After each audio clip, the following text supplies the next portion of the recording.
El día a día está lleno de noticias urgentes, ruido, polémicas y afanes. Pero para la tranquilidad, el análisis y lo que nos gusta llamar periodismo de cocción lenta, está Mis Preguntas.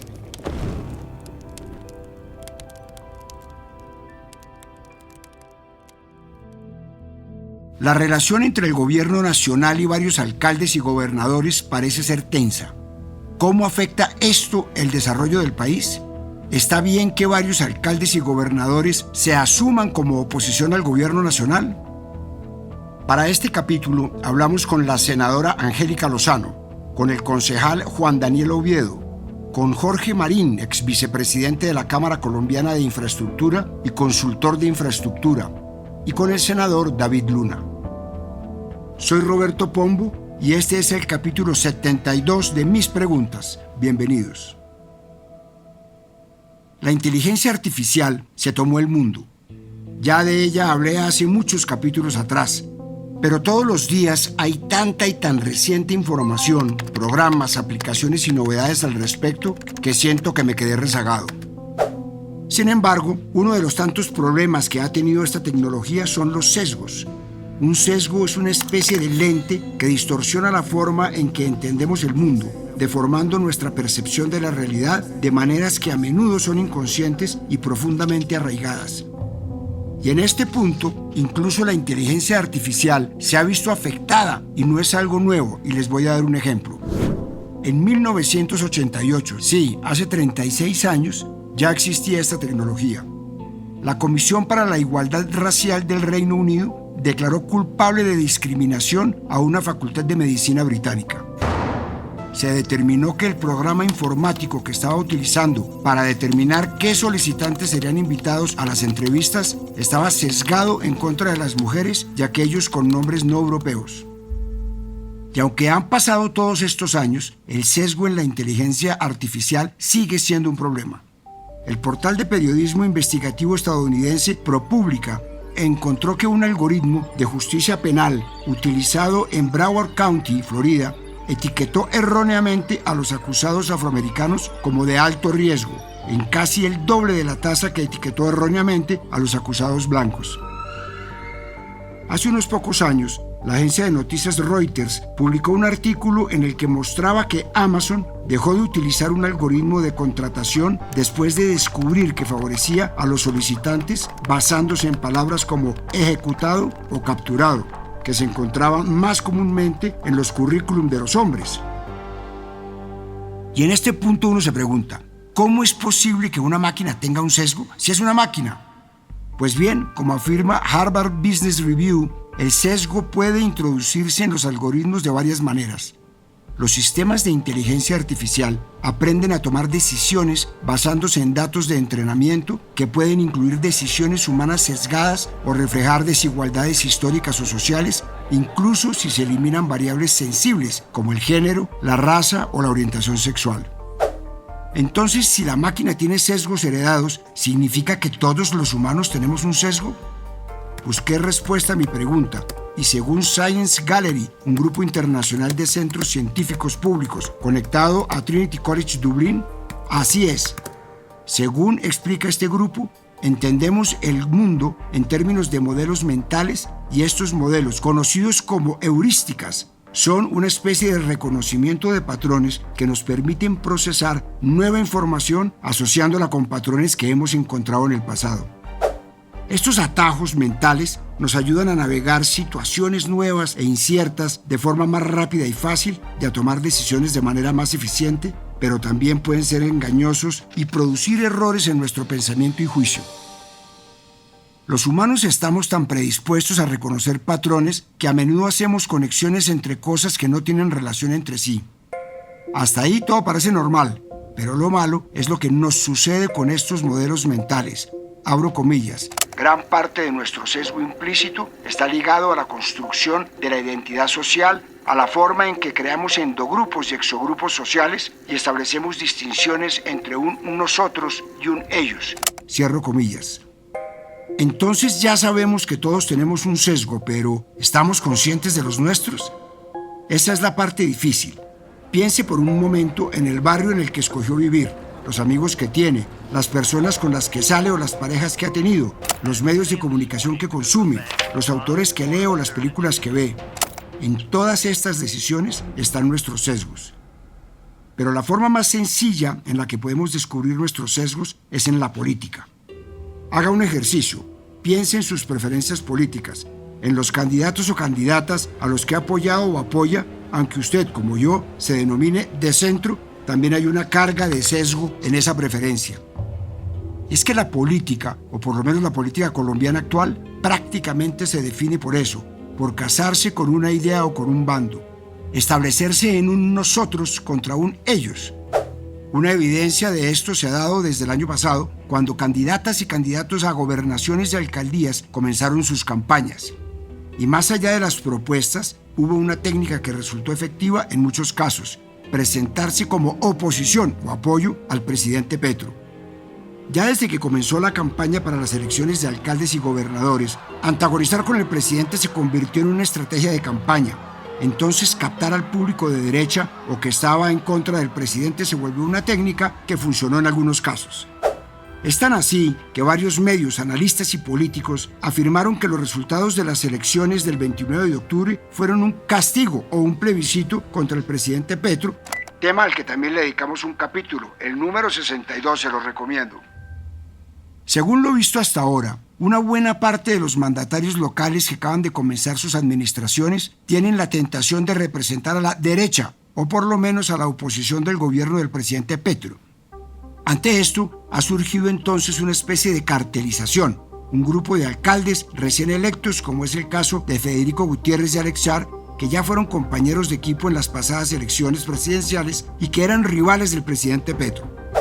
Pero de este grupo, quizá quien más se ha querido mostrar como antagonista es Federico Gutiérrez, alcalde de Medellín y ex candidato y rival del presidente Petro.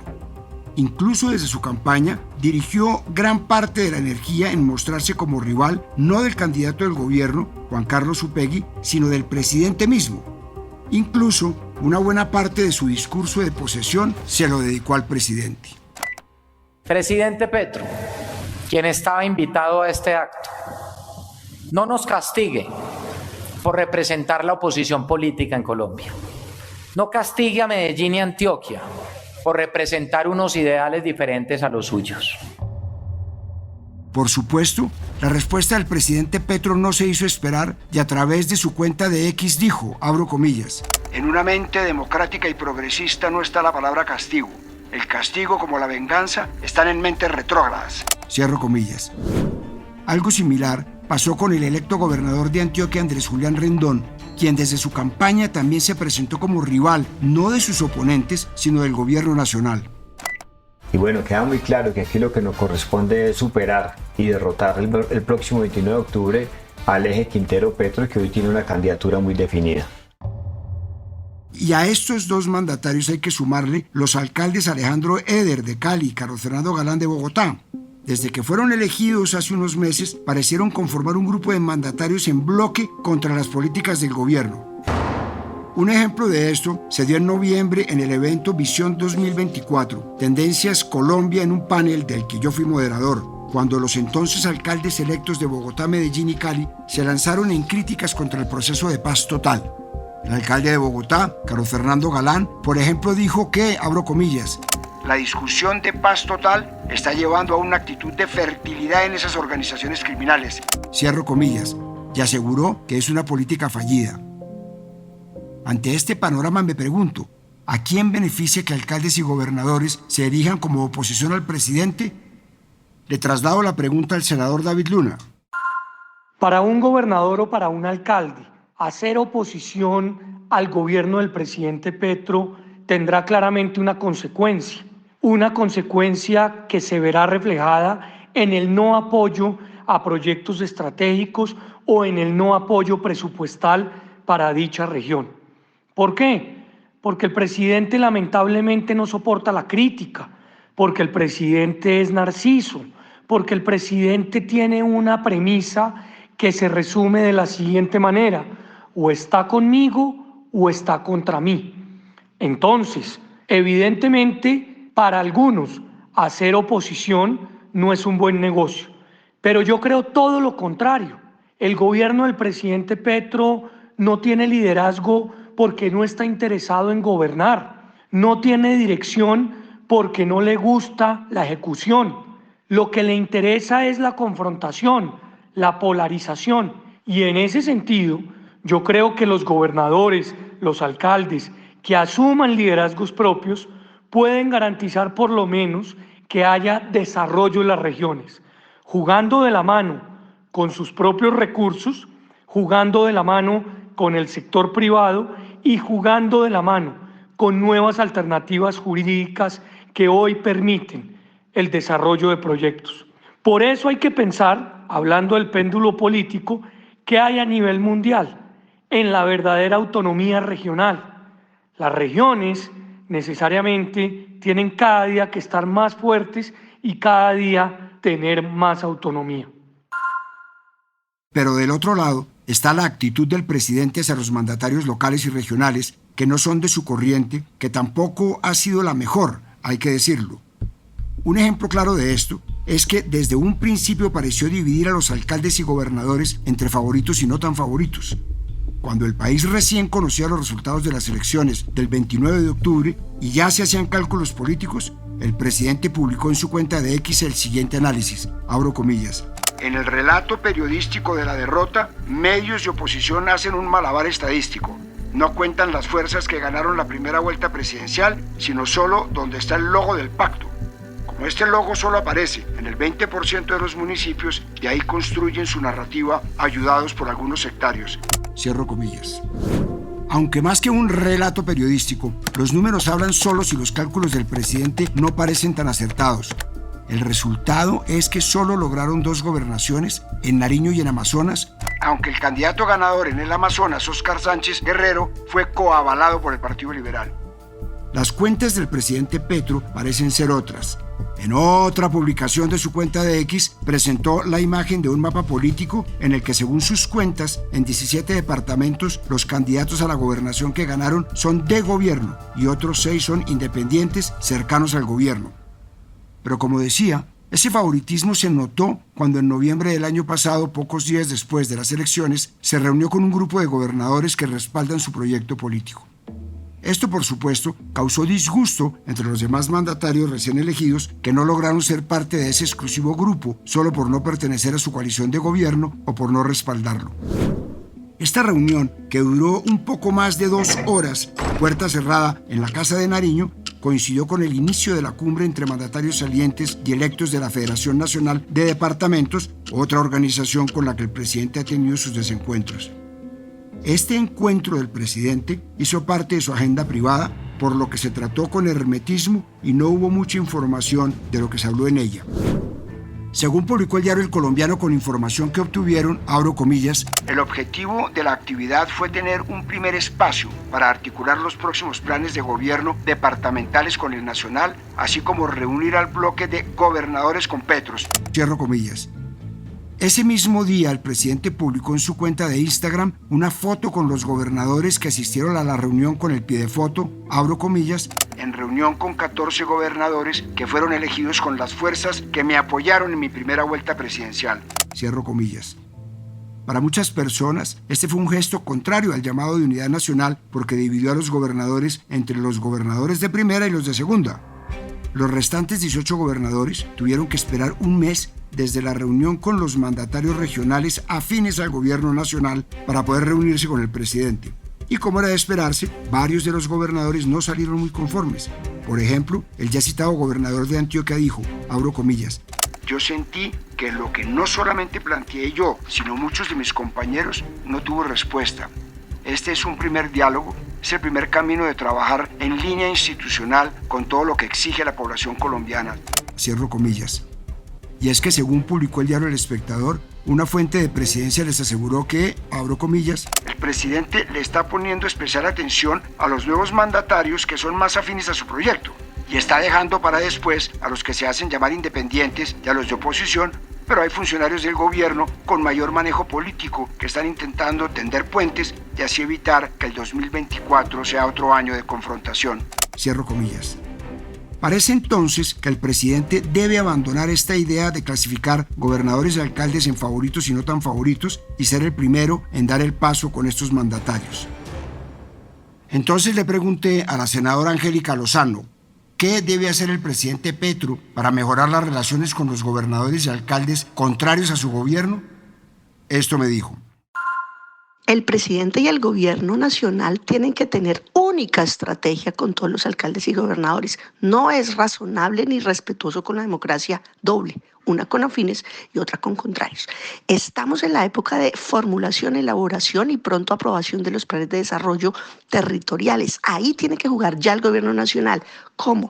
Volcando a sus técnicos, volcando a planeación nacional en la formulación. Hasta el 29 de febrero deben presentar los nuevos mandatarios los borradores o primeras versiones a los consejos territoriales de planeación. Ahí tiene que jugar a articular la visión de los programas del plan de desarrollo nacional con las necesidades territoriales y los programas de gobierno de los mandatarios electos. Y eso implica articular sinergias, recursos. No puede volverse ni usurpar funciones de alcalde y gobernador y no puede generar expectativas en 1.100 municipios. Luego, la clave es de articulación regional por provincias, departamental, porque no puede crear la expectativa a 1.100 municipios ni puede mandar al gobierno nacional a 1.100 municipios. Luego, la clave está con los gobernadores y los alcaldes. Gran parte de la gobernabilidad, no solo de alcaldes y gobernadores, sino también del presidente, pasa por la relación que puedan tener entre ellos. Aunque en una primera alocución, después de las votaciones del 29 de octubre, el presidente Petro dijo que habría acercamientos con todos los sectores políticos que salieron elegidos, incluidos los de la oposición, después usó su cuenta de X para atacar a varios de ellos y recordar de forma tácita que el manejo presupuestal del país pasa por su administración. Eso sí, luego matizó en un mensaje directo a sus opositores, abro comillas, con sus mandatarios locales mantendremos un diálogo institucional constructivo siempre desde la perspectiva de nuestro Plan Nacional de Desarrollo, cierro comillas. La relación ha sido, por decirlo de alguna manera, esquizofrénica. Si bien hay mensajes de trabajar juntos, también los hay de reclamos y comentarios que parecen los de rivales en campaña.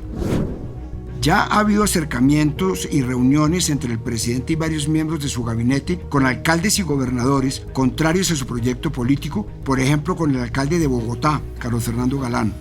El primero de estos encuentros se dio en Dubái el 3 de diciembre en el marco de la COP28. Aunque más que un ejercicio de planeación fue un encuentro casual y más que organizada por sus equipos, se dio prácticamente por una cuestión del destino y la casualidad. Como era de esperarse, el tema principal fue el metro de Bogotá. Las posturas sobre esto ya son bien conocidas. El presidente insiste en hacer la primera línea subterránea, mientras que el alcalde se mantiene en que debe avanzarse en el proyecto tal como está y que ya lleva un 29% adelantado y que es elevado en su primer tramo. Según reportó la revista Cambio, la reunión apenas duró media hora y Galán la calificó como respetuosa, mientras que la Casa de Nariño dijo que fue amable. Se reunieron de nuevo el 10 de enero en la Casa de Nariño, cuando hablaron otra vez sobre las líneas 1 y 2 del metro de Bogotá y el Regiotram de Occidente. Pero, como decía, a pesar de las afirmaciones de que la reunión fue amable o respetuosa, pareciera que por redes sociales el presidente cambia sus posturas y olvida que los mandatarios locales tienen autonomía. Un hecho o trino que ejemplifica bien esto se dio el 2 de enero cuando el presidente Petro trinó o publicó en su cuenta de X una crítica a una de las frases más repetidas en campaña por el hoy alcalde Galán. Abro comillas. Cuando dicen construir sobre lo construido es hacer más troncales de Transmilenio. Es hora de hacer rupturas tecnológicas y sociales. Veremos qué ciudad se le mide. La apoyaremos con toda. Cierro comillas. ¿Dependerá la relación entre el gobierno nacional y el alcalde Galán del proyecto de metro que se construya? Le hago esta pregunta al concejal de Bogotá, Juan Daniel Oviedo. Tuve la oportunidad de visitar los avances de la primera línea de Metro Bogotá el pasado 17 de enero, tanto en su patio taller como en el puente de la intersección de la avenida 1 de Mayo con avenida 68. Y definitivamente esta obra en su trazado original es imparable. Por consiguiente, va a ser muy difícil que el talante de la relación entre el presidente Gustavo Petro y el alcalde Carlos Fernando Galán esté definida por el desarrollo de esta obra de infraestructura.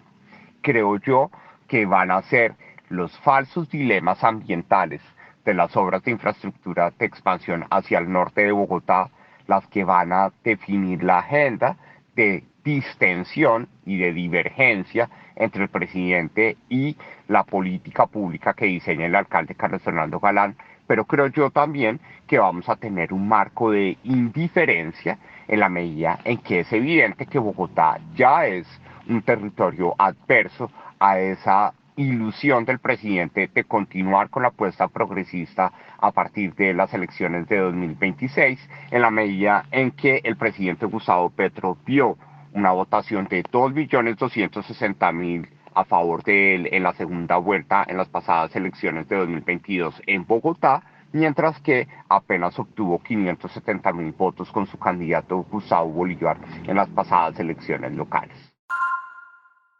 Las reuniones del gabinete del gobierno nacional con otros gobernadores y alcaldes también han seguido. Miremos lo que ha pasado con el alcalde de Cali, Alejandro Eder. El alcalde publicó en su cuenta de X el mensaje, abro comillas: hoy tuve primera reunión con Laura Sarabia, directora del DPS y asesora del presidente Petro. Revisamos temas a trabajar con Cali, incluyendo programas para jóvenes, inversión social y madres comunitarias, entre otros. Fui claro en expresar mi voluntad de tener una relación constructiva y respetuosa con el gobierno nacional por el bien de nuestra ciudad y de nuestro país. Cierro comillas. Y luego de que el alcalde Eder le pidiera al presidente Petro y al ministro de Defensa que Cali sea prioridad en la lucha contra el crimen y la violencia, recibió una llamada de la vicepresidenta Francia Márquez. Pero a mi juicio, una ciudad con una de las tasas de violencia más altas de Latinoamérica merece la atención directa del presidente. El alcalde de Cali también se ha reunido con los ministros del Interior, Defensa y de Educación. Hasta ahora no se conoce una relación directa entre el presidente y el alcalde de Cali, pero sí hay en medio políticos de parte y parte, como el excongresista John Arley Murillo y la nueva secretaria de Turismo de Cali, Mabel Lara. Con el alcalde de Medellín, en cambio, ya se conoce que la relación es abiertamente tensa y casi nula. Ya vimos el intercambio de mensajes que tuvieron durante la campaña y en la posesión. Sin embargo, los dos han dicho que esperan trabajar de la mano. Pero más allá de las palabras, ya hay proyectos concretos que se han visto afectados por esa rivalidad. El primero es el caso de las famosas vías 4G, para las que el gobierno nacional aseguró que no destinaría plata por falta de recursos. Según le dijo a la silla vacía José Fernando Villegas, director de la Cámara Colombiana de la Infraestructura en Antioquia, abro comillas, esas son decisiones ideológicas más que técnicas, cierro comillas. Otro caso similar es el de la toma de Confenalco, la segunda caja de compensación en Antioquia, porque la Superintendencia de Subsidio Familiar ordenó intervenirla por un año, al igual que la intervención por parte de la Superintendencia de Salud a la EPS Sabia Salud, la más grande del régimen subsidiado en ese departamento. Y finalmente, la pérdida de la delegación minera al departamento para otorgar títulos mineros para la exploración y explotación de minerales, fiscalizarlos y hacer seguimiento y control de los títulos. Pero en diciembre del año pasado, la Agencia Nacional de Minería no le prorrogó la delegación y la asumió. Como estos, el gobierno nacional ha intervenido en proyectos claves para las regiones dependiendo de su cercanía con los mandatarios, o así parece serlo. En Bogotá podemos hablar de dos casos, el ya mencionadísimo metro y algo más reciente, la autopista norte. A principios de este año, la Autoridad Nacional de Licencias Ambientales archivó la licencia ambiental para ampliar la autopista norte de Bogotá. ¿Tiene el presidente Petro posibilidades de parar proyectos locales a través de licencias? ¿Cómo podría Petro detener proyectos? Busco a Jorge Marín, ex vicepresidente de la Cámara Colombiana de Infraestructura y consultor de infraestructura, y le pido que me responda a estas preguntas. Es importante aclarar que en nuestro país existe autonomía de los territorios para adelantar proyectos de infraestructura de transporte que sean de su competencia. Ahora bien, a pesar de ello, algunos de estos proyectos requieren apoyo del gobierno nacional, bien sea, por ejemplo, a través de la cofinanciación, por su monto de inversión y beneficios de índole social, o bien sea por el requerimiento de licenciamiento ambiental por parte de la autoridad respectiva, en este caso ANLA, para mitigar eventuales impactos en esta materia. Sin embargo, los ejemplos expuestos ponen de presente que aún en nuestro país prima el ciclo político sobre el ciclo técnico de los proyectos. Debemos entender que el desarrollo de la infraestructura debe ser una política de Estado, de largo trasegar y no de los gobiernos de turno, tanto nacionales como territoriales. Por lo tanto, es necesario construir sobre lo construido. La entrada en operación y al servicio de la comunidad de obras claves para la conectividad y movilidad, como los que se mencionan a manera de ejemplo, impactan positivamente el crecimiento económico, la disminución del desempleo y la pobreza, especialmente en las regiones. Por último, es nuestro deber y derecho como ciudadanos exigir a nuestros gobernantes que no exista injerencia de las rivalidades políticas en las decisiones que impactan un sector clave para el desarrollo y la competitividad del país. El presidente Petro ya estuvo del otro lado, siendo alcalde de Bogotá, tuvo una relación tensa con el entonces presidente Juan Manuel Santos, de quien dice lo engañó con un cheque chimbo para el metro y torpedeó su candidatura a la presidencia. Quizás esa misma experiencia debería llevarlo a ser más abierto en su relación con alcaldes y gobernadores. El futuro del país está en manos de la relación entre el presidente y los mandatarios locales, específicamente hablando de seguridad. El proyecto de paz total, una de las banderas del gobierno del presidente Petro, no ha terminado de cuajar en las regiones y muchos gobernadores y alcaldes no terminan de comprar la idea. Y en esa materia las agendas locales son definitivas. En ese sentido, ha habido algunos acercamientos que han pasado un poco por fuera del radar. Según reportó La Silla Vacía, el 15 de enero se reunieron en Medellín el alcalde Federico Gutiérrez y el comisionado para la paz Otto Patiño, como un gesto para convencer al alcalde de apoyar el proceso de paz que adelanta el gobierno nacional con los combos del Valle de Aburrá. La seguridad de las ciudades y las regiones es un tema que no debería tener atravesada la política, y en ese sentido es cuando gobernadores, alcaldes y el presidente deberían dejar de lado sus diferencias y trabajar por sacar el país de la espiral de violencia en el que se ha visto sumergido por el recrudecimiento de las masacres y el asesinato de líderes sociales. En este enredo de filiaciones políticas y sesgos de ideologías no hay malos ni buenos.